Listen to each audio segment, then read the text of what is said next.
Good morning, Magic. I'm Gavin Verhey from Wizards of the Coast, and this weekend are pre-releases for Streets of New Capenna. Reach out to your local game store to find out all the details. What's a pre-release all about? Well, let's take a look at this trailer. My first time playing Magic was at a pre-release. It's just a really nice community that everyone kind of helps you out. If you hear your name, grab a kit. Well, I really love that you get to play against a variety of players here. It's nice to share the excitement with close friends. Getting experience from the older players is really cool. It's been really fun so far. I love the art of this set. It's a really unique thing that Magic brings to the table. People want you to come and play. Just give it a try and people will help you out. It's just really cool getting to actually battle up against other opponents. I love the camaraderie of it. I think this is going to be pretty special.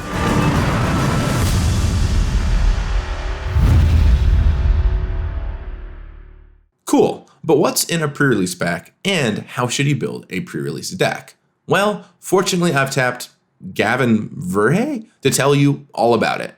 Take it away, Gavin. Well, thanks, Gavin, and welcome to the Streets of New Capenna pre-release. They're all going to look like this on one side, but there's something a little different on the other side, and I suppose right here too. You're going to pick one of the 5 crime families, and you're going to get a sealed pre-release pack that kind of goes along with that faction. There's one pack in here that will actually be beneficial specifically for trying to play the faction that you've chosen. So I'm a Maestro. I've chosen the Maestros, but there's also, of course, pre-release packs for the other 4 families if you decide to not align with the Maestros for whatever reason. And I'm going to crack this open and kind of show you all the stuff you'll find inside. So first of all, there's a great tab here on the side. It's easy to use. Just pull it like this. Bam! You get a little phrase about what to expect. Assassination is an art. That really sets the mood for the Maestro as well, I would say. You pull this thing over. Oh, what do we have here? So you can pull all this out. There's some counters here on the side of the flap, so that's kind of a cool little innovation. +1/+1 on one side, and shields on the other. Of course, you can use these for whatever you want. So your pre-release pack comes auto built in with a bunch of new counters, so that's pretty rad. And then this slides out like such. You can also pop these bad boys out right here, in case you want to use them for a token or something like that, or just use them as some kind of reminder. Don't throw them at your opponents unless they consent to letting you do so, though. Although it is really tempting to throw them across the room. It's cool. You actually get a little look. I didn't actually know this part. You get a little look into Xander's lounge right here. So that's a fun little visual. But yeah, it feels like I'm definitely opening up something from the Streets of New Capenna. But now let's get into the goodies. Oh, there's Xander right there. Hello, Lord Xander. And here's this pack. You're gonna crack this thing open. Inside, you're gonna get a D20 with the set symbol right there. Boom. There it is, Streets of New Capenna set symbol. You're going to get, of course, 5 packs. 5 packs. Come on, 5th pack. Where are you? Here we are. 5 packs. Count them 5. And the 6th pack, as I mentioned before, is this. This is a special pre-release pack that's full of cards suited toward your faction. I'll go through this in just a second. First, I want to go through what else is in here, though. You'll get a divider with, of course, the logo of the faction you choose on it, in this case, the Maestros. You'll get an arena card with the stuff on the other side, a code for arena. It gives you 6 boosters in arena. We've got a little insert that on one side tells you how to build a pre-release deck, although a lot of this information will be covered by this video, so it might look kind of familiar by the end of it. And then on the other side, and if you want more information like this, by the way, definitely check out my pre-release primer over on dailymtg.com. And on the other side, just a little bit about the Maestros. They're the elite assassins here, and you can hear a little bit about them by reading this insert. But enough about that. Let's get into building our pre-release deck. So I'm going to set all these other things to the side here. They're nice. The counters are great. The tokens are great, but let's focus on what we got here. So we got these 5 packs. But first thing we're going to do is actually crack open this thing. Just to give you an idea of what's inside and kind of how this can direct you toward your faction. So first thing you see, a nice 3-color card. This will help you fix your mana. Mana fixing, of course, is very important in this format. You can often play 3 colors, and with these seeded packs, the additional pack you get tied to your faction, you can definitely find ways to play all 3 colors in most of your pre-release kits. Now, note that you don't have to play 3 colors. There are good advantages to playing 2. For example, 2-color decks are more consistent and better for being aggressive, which is pretty good when your opponents are 3-color decks that are taking their time doing things to fix their mana. For example, this card, you can spend 2 mana on an exile to let one of your lands start fixing your mana, which is cool. But you're not doing anything on the second turn. So if your opponent drops a Grizzly Bear and starts attacking, you might be falling behind quickly. So you get a Theater here. So help fix your mana as well. So all kinds of mana fixing. Look at this common dual land. And of course, every faction gets different stuff, and not every faction pack is identical. So just kind of give you a look through here of the kind of stuff you're finding. And you want stuff to casualty away. So there's a casualty card too. So some of these cheap creatures are good for that. And then you get some casualty cards. A little combat trick, way to bring stuff back. Some removal spells. Wow, this is pretty nice. Removal spells, Corpse Appraiser, and then Hostile Takeover as a rare. So like I said, you don't always get the same thing in every pre-release pack, or every one of these. You'll get some different cards. Yeah, not too shabby. This Hostile Takeover. And then, woo, baby, pre-release card at the very back. That is a pre-release mythic rare, a Titan of Industry, which does not at all fit the Maestros.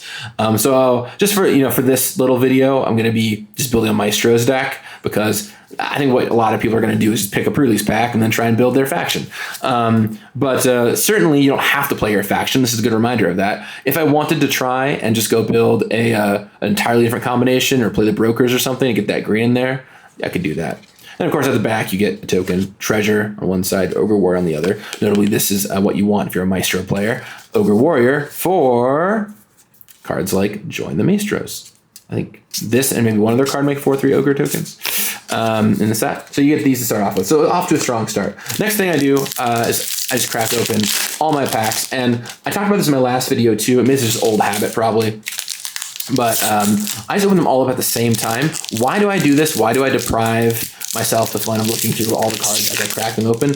Well, if you're playing in a game store, which I think many of you probably will be, it just makes it easier for the store and the tournament organizer to collect the trash, right? Because instead of having to come back over and over again to grab like every new pack as it's opened by everyone, just get all the packs out onto the table, make it a little bit faster for them to clean up right away. So if you're cracking it in your store, of course, do whatever good, or in your at home. If you're cracking them at home, of course, do whatever's good for you. But yeah, in a game store, just a little courtesy to your tournament organizer, crack them all right away.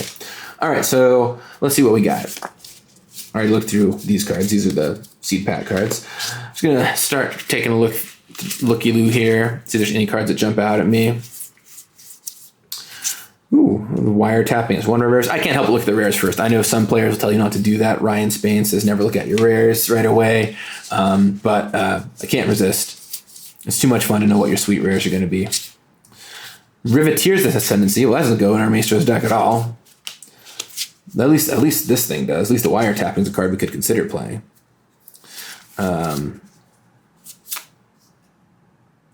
It just draws you an extra card every turn, so that's not too bad. Honda and Obscene wins. All right, so let's see what we got here. We got Rafine. Well, that's, if I'm playing Obscura, that's good, but that's still not what I'm looking for. Well, there's this Uncommon, Carmelia, and then Ziator's Envoy. Card not in my colors. This is going to happen a lot, though. There's a lot of rares that are, of course, multicolored, so that's going to happen a decent amount of the time. So it's not like, oh no, I needed rares to be able to play. And then we get Errant at the very back, who's a little tricky to make work in Limited. Okay, so I'm gonna pull all these out to the side, these lands, and next thing I would recommend doing is then I would take all your cards and I would sort them by color. So the lands, I'm just gonna pull out, and I just kind of go with whatever's on top of my stack first. So I pull out all the lands, put them over here, and just create a pile with all your lands. You can easily see what all your mana fixing is. So you go over here, lands. Okay, and then I'm just gonna go, I'll pull out all my gold cards probably too. Now, in this set, your gold cards, you can sort in a couple different ways. If you want to go, totally buck wild and sort them based on each color combination, you can, but that's going to create a lot of piles with like one card in them. And there are ways you can sort to do that, but I think more realistically, I'm just going to sort the 3 color ones by 3 color combination, right? And then I'll just put all the 2 color ones in a pile together. So yeah, the brokers go here.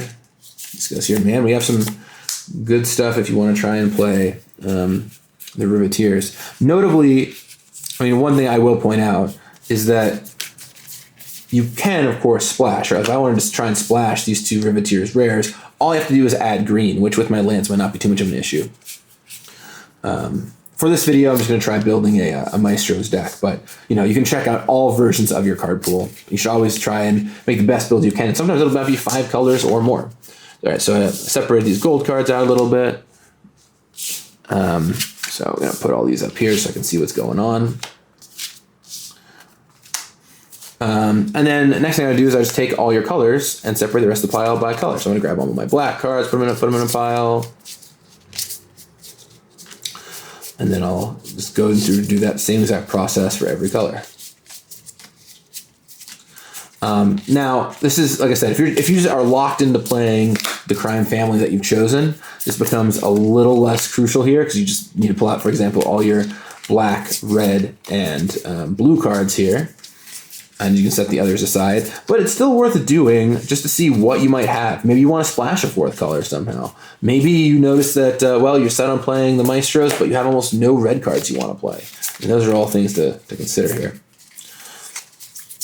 So I'm going to sort out all my green cards here too, just as a matter of course, even though I don't expect that I will play green.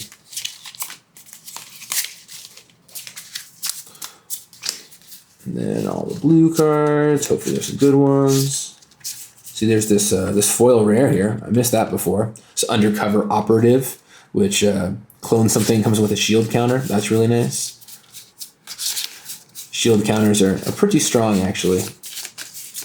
I think, if you compare them to like Undying or Persist, it's a much closer comparison than the way some folks are comparing it right now. And then put all these white cards in a pile together and set the artifacts over the side as well. So got these hanging out over here. Okay. Now notice that the white cards, I'm not like losing any sleep over. I've got 2 kill shots, which are totally okay. Knockout blow, which is pretty close to kill shot. Or 2 knockout blows and 2 kill shots. It's got some solid removal, but whatever. I'm not torn about not being able to play it. I would play Rafine if I ended up splashing the white for sure. I'm gonna set that over here to the side.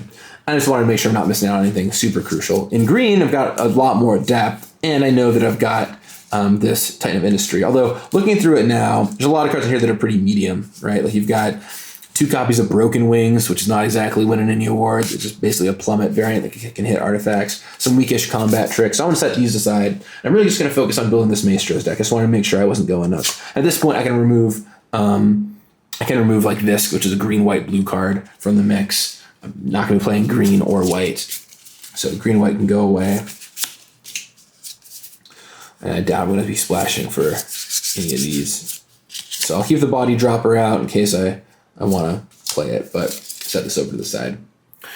And these are nice, in another world, I would consider splashing green for them.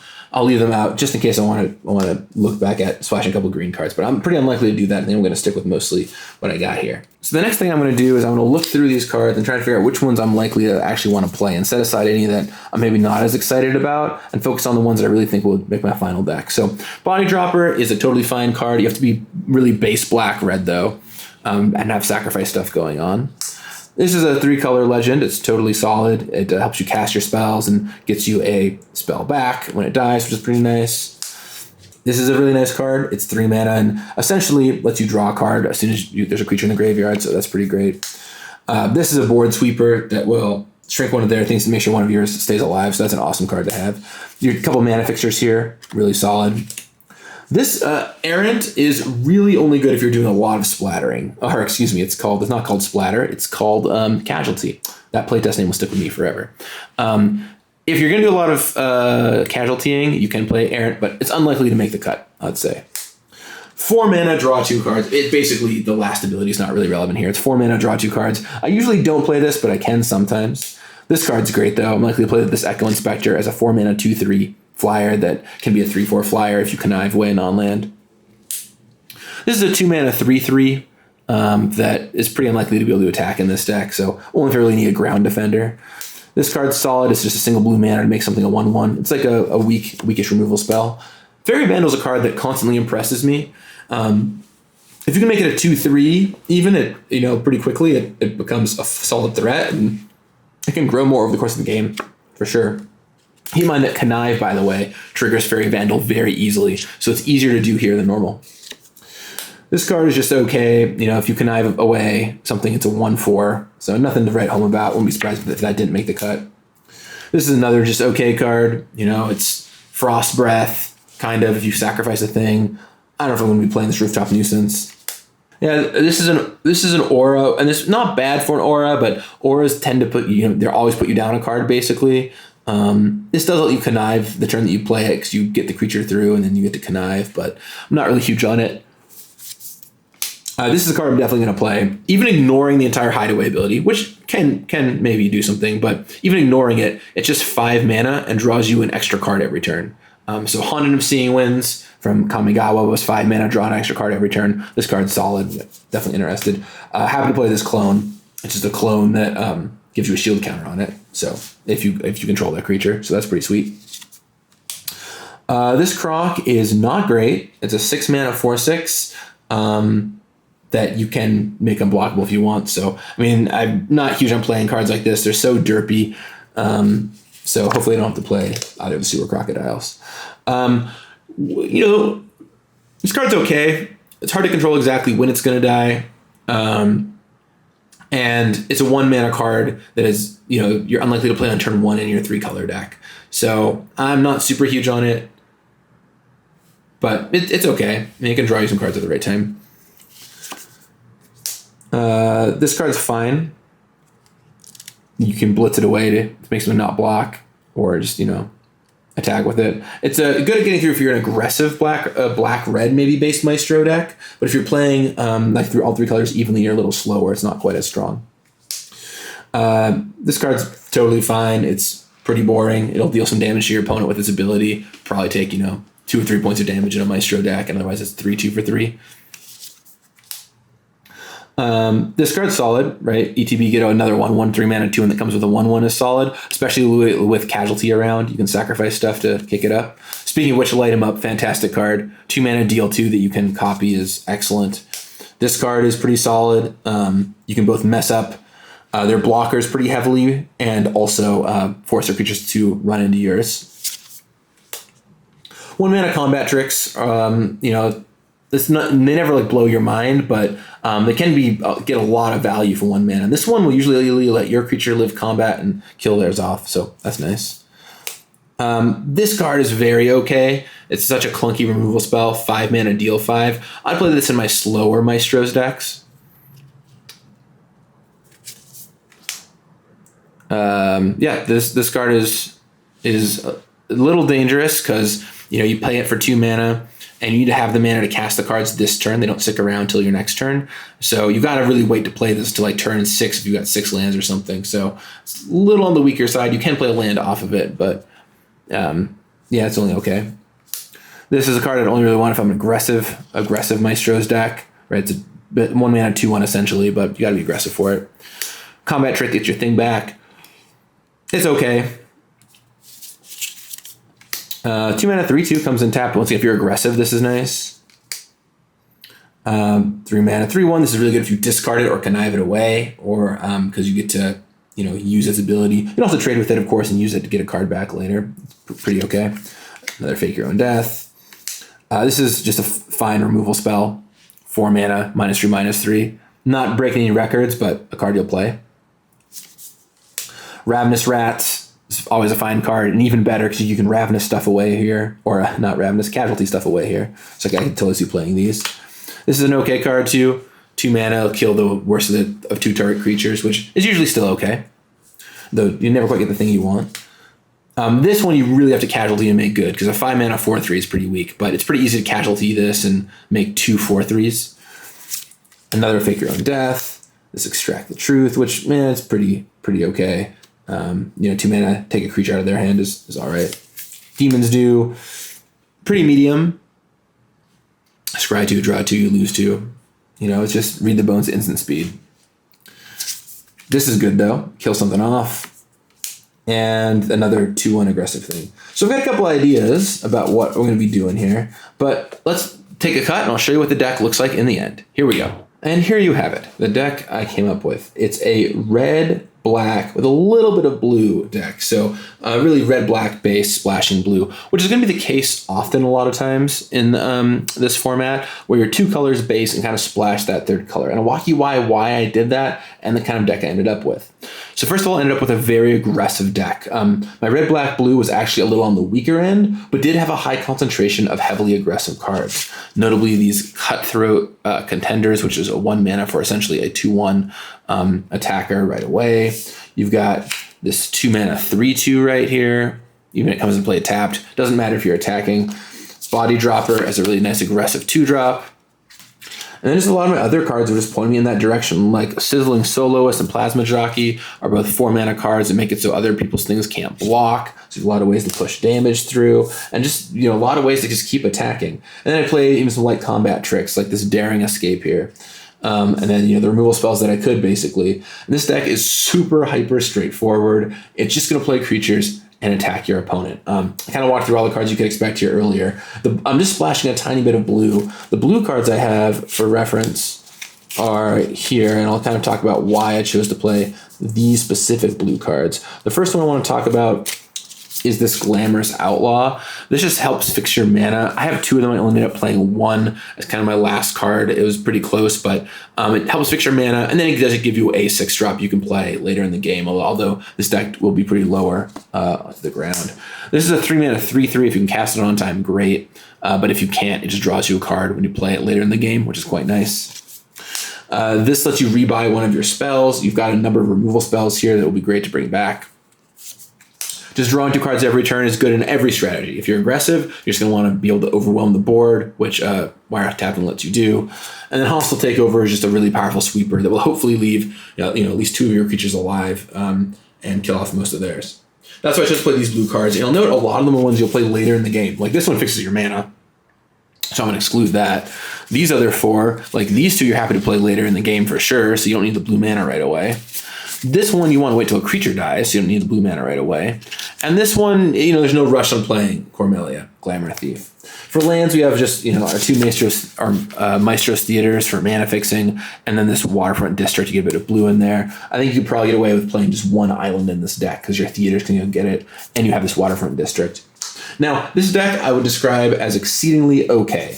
The great thing about an aggressive deck is you will win games where your opponent stumbles, which is going to happen a lot in the 3-color formats. If you curve Cutthroat Contender with the 2/1 for 1 into this 3/2 Crooked Custodian into one of your 3-drops, you're going to be in really good shape. But in general, I think this deck is definitely on the weaker end. Now, if I wanted to play the Maestros, I would for sure play this deck. But there is one other option I found when building that I think is probably a bit better, as much as I hate to admit it. So let's snap to that deck. So this is another build of the deck I was looking at that uses green. Now, I guess you are technically still the Maestros. You're splashing 2 blue cards, the Wiretapping and Hostile Takeover. And these, although not, they kind of splash themselves because they can exile themselves to let your land tap for blue mana, which can cast Glamorous Outlaw this way. So some of your green cards are quite good. This Titan of Industry is a huge game ender.